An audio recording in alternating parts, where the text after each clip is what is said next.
car is packed, ready to go. And for the first time ever, the Swiss Vintage Computer Festival is held at the Enter Technology Museum in Derendingen, close to Solothurn.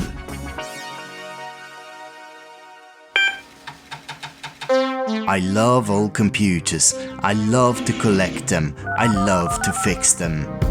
I'm the Vintage Collector and these are my stories.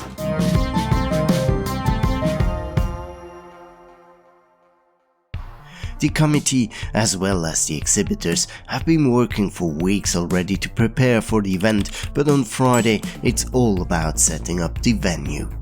The ground floor still looks a bit deserted, but after receiving first instructions, we quickly began building up the tables for the exhibits. There are also plenty of talks and presentations held during the event, which requires a studio to be set up for the live streaming.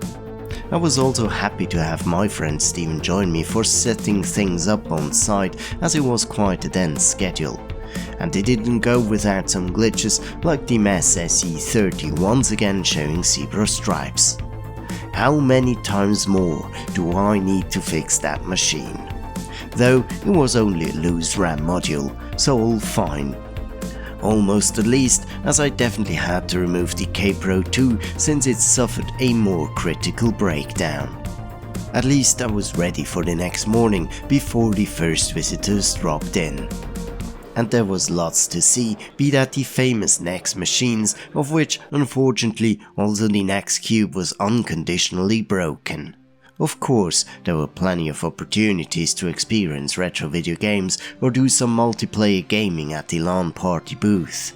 The admission was valid for the whole museum, so you could also walk around or go explore the dungeons downstairs, walk through the storage room or enjoy a game on old arcade and pinball machines. And if you like classic cars, there were a few of them on display, be that Kit from Knight Rider, Herbie from the Love Bug, or the Ford Anglia from Harry Potter. What about a ride in the Jurassic Park tour car or a scenic chase in James Bond's 1981 De Chevaux? Meanwhile, the talks and panels were in full progress as I was visiting the flea market.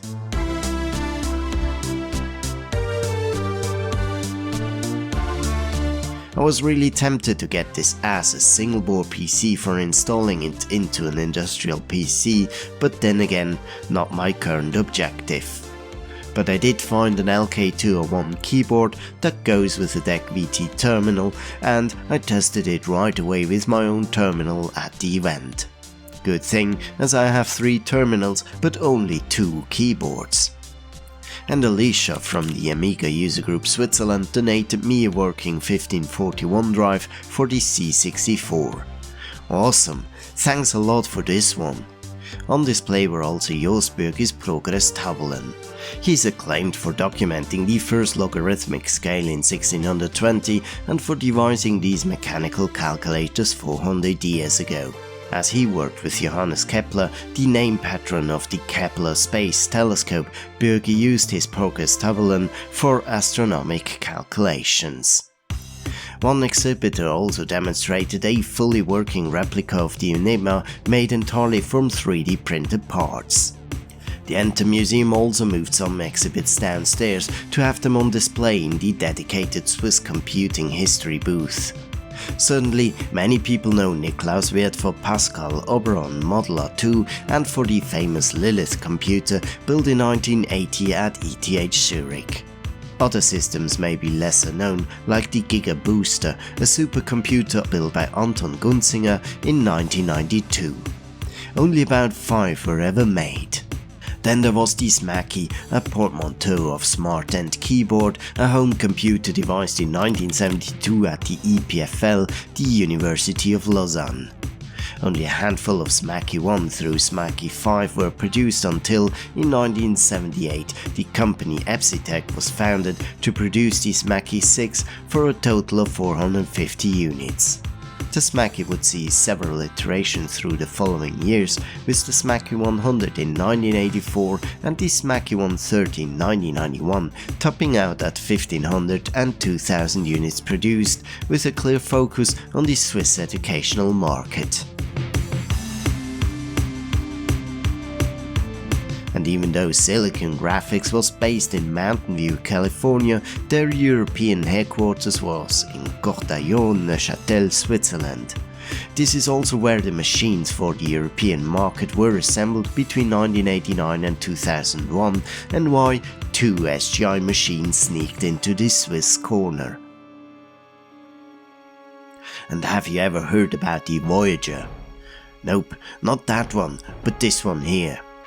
The Monic Voyager was a pioneering Swiss mobile device from 1999 that connected to cellular networks. It was devised as an all-in-one tablet for internet and email, online banking and office programs, powered by an Intel Pentium Mobile MMX processor with a touchscreen display targeting mobile professionals and students alike.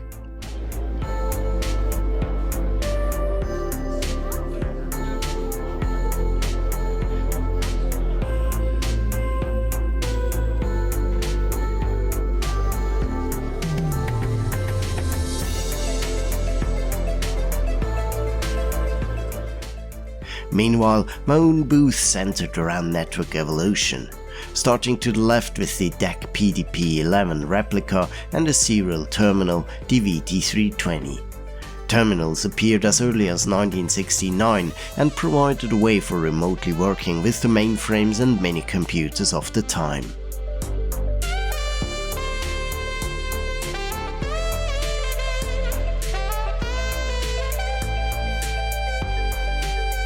The two Macs showcased Apple networking of the era, either by using the Farallon phone net for a whopping 232 kilobits or via the also equipped 10BASE-T Ethernet cards.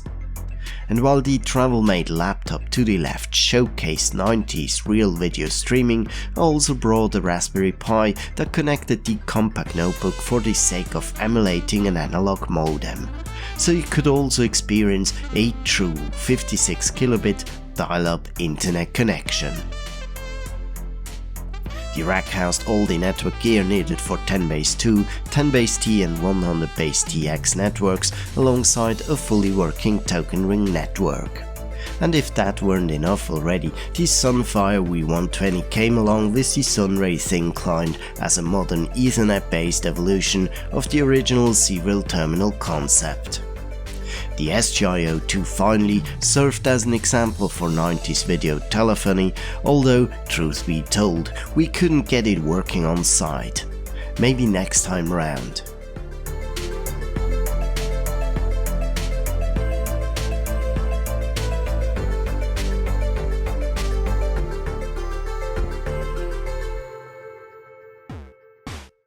And there was so much more to see, time was barely enough. In the evening, once the doors closed, we enjoyed some pasta and retro demos afterwards, giving us a much needed break and time to relax.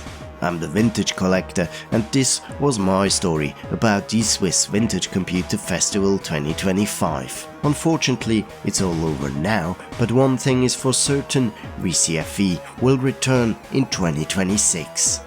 Thanks for watching and see you next Sunday.